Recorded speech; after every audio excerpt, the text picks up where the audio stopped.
Right, welcome back to another Rust and Trust production. We'll be doing the inbox review of Airfix's 1/72 scale Bristol Bloodhound missile set. So this kit costs around the £9 mark. I got it from E-Models, and they're doing a sort of Airfix nostalgia theme thing at the moment, where they have older kits that when they're gone. So it's nothing big, it's more of these sort of smaller sized kits.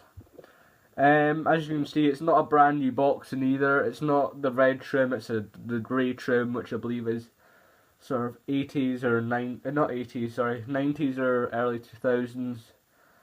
And we've got this sort of older Airfix logo with a yellow silhouette around the lettering. I believe the first issue of this kit had a sort of cartoonish appearance to the at the time it was the sort of bag header, because it's it was the bags with the sort of cardboard header at the top, and then the issues after it had this bit more realistic box art. So we can see we have a Land Rover here, which is included in the kit. We have this sort of transportation trolley. I'm assuming that the Land Rover would tow that along. They have the missile itself and the sort of rotating launch ramp, and we also have some figures. And actually, I believe it's a Bloodhound dog, but it's so small you can't really tell. And being a sort of early 60s tooling, it's a bit sort of misshapen. And in the background, we've got more of these missile launchers, but it's just sort of the stuff in the front you're actually getting the kit, and it has model kit and a few languages at the bottom, and then at the top we have the number for the kit, which is 02309, and airfix.com and a wee bit of history about it. So it says, the Bloodhound was the first surface-to-air guided missile system selected by the RAF for defence of the United Kingdom. Kit includes a missile carrier, launch pad, Land Rover, 6 figures, including security detail and dog. And a version Bristol/Ferranti Bloodhound SAM missile. Sorry for the pronunciation of that. I don't know if it's correct or not. And I've got, I'm assuming this is the length of 101mm, the wingspan of 37mm, and 64 components making up this kit. And we're going to need paints number 22, which is gloss white, 25, which I believe is some sort of blue colour, 30, which is RAF dark green, 33, which is matte black, 61, which is flesh, and 69, which is gloss yellow.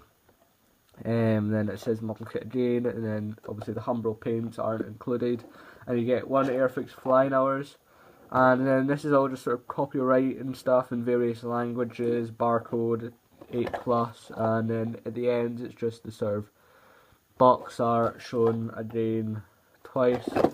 We go into it, there was no bag in this kit, but it was sealed with these little sort of stickers. So no bag, which isn't the greatest thing, as the kit could be getting damaged at that, like without the bag, stuff could fall out potentially. I suppose there is this sort of stickers on the side to keep the box together.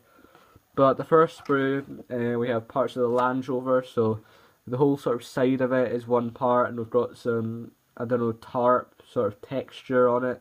The doors are quite faint, because I think it is quite an old kit, but I don't know when this actual boxing was released, and their copyright. No, I can't seem to see anything date-wise. There might be something in the instructions. But yeah, no, we've got the bonnet, got bonnet latches. On the inside we've got quite a lot of injector pin marks. I don't know if you'll see that. I don't even know if there's actually seats inside this one. We can see when we get to the instructions. There are more tarp, the sort of rear of it, the firewall and the window frames, and the wheels, which are pretty poor. I don't know if there's any hubcaps actually. Yeah, I think there might be. I'm not sure if they're the ones for the sort of trolley or the actual Land Rover. And then we get axles and sort of grille and headlights.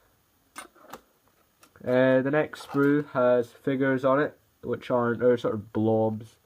They're not very good.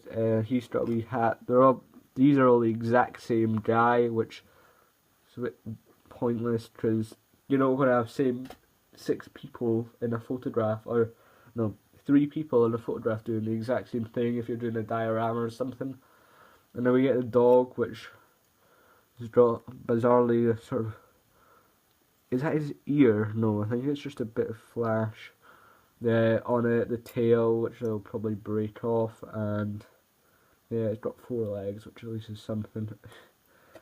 More parts. I think this is part of the actual missile itself, and these parts, I'm not sure, sort of plated. There's no real detail on this kit, and these are some fins, I am assuming, and this will be some framing for either the launch ramp or the trolley.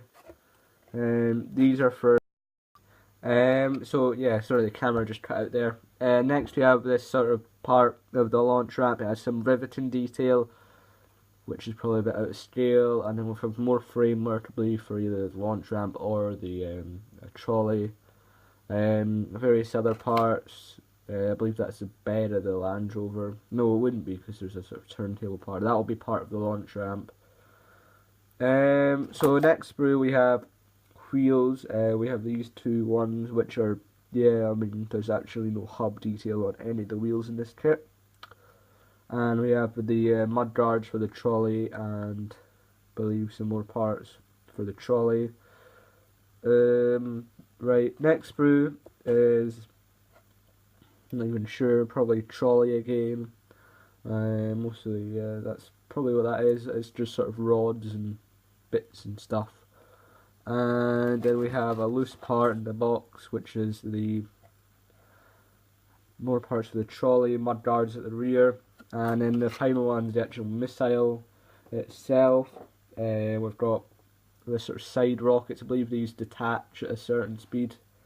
And then there's the actual fuselage and jet engines in the side, and a sort of guy doing some sort of waving or something else, and another guy sort of standing like still, probably because he's like, I don't know. Anyway, then the next is the instructions. This is HO scale model. It's not, it's 1:72 scale, but I don't even know, it might not even be 1:72 or 1:76 scale. Yeah, so here we have some history of the missile. A couple languages it's in, and then we start off with some sort of keys, and then we're getting the fuselage together, some fins on, rockets on, and then across the page at the top we've got the Land Rover, you can't see it, and then at the bottom we've got the actual launcher. Yeah, and so down here we have a painting guide, and it's just sort of labelled. We don't actually get, I think the painting guide for the Land Rover and stuff and the trailer are actually in the sort of building section, bit odd.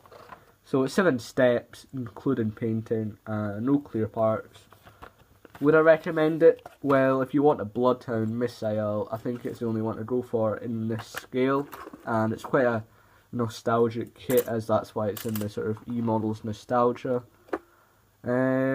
Yeah, I don't know if I'll be building it out of box. I might convert it, because it actually appeared in Stingray, the first episode of it, as a sort of Wasp interceptor missile. But there was 3 of them appeared for a few seconds, and yeah. If you're wondering what I'm building at the moment, it is a launch ramp for a starfighter, because in Thunderbirds they had like guest models, like they'd appear in one episode and get blown up or whatever. So this is an MDRTO multi-directional ramp takeoff jet, and I've got an artillery starfighter with a KP MiG-15 fuselage. So far I'm going to get wings for it. And then I've used the Dapol Airfix turntable and the Dapol Airfix girder bridge, which these kits, well, the girder bridge appears in every episode of Thunderbirds. It's like, it has quite a lot of framework, and here's another launch ramp I built for it. So stuff like Thunderbird 2 launch ramp, it has a framework below it, and in the hangar of Thunderbird 2. And it, like this sort of pattern here was used a lot inside of buildings, and it's same with this part here. And yeah, so that's why I chose, because it's pure correct, because these kits would have been available. Well, obviously not the Italy one, but the Airfix one would have been. And I believe there was a monogram MiG 15 and stuff, so it's all pretty feasible stuff. And yeah, so it rotates and it goes up and down, and I've got a brass, sort of bit of brass tubing I'll put under here. And yeah, so thanks for watching. Hope you enjoyed this inbox review. Don't forget to subscribe. Bye.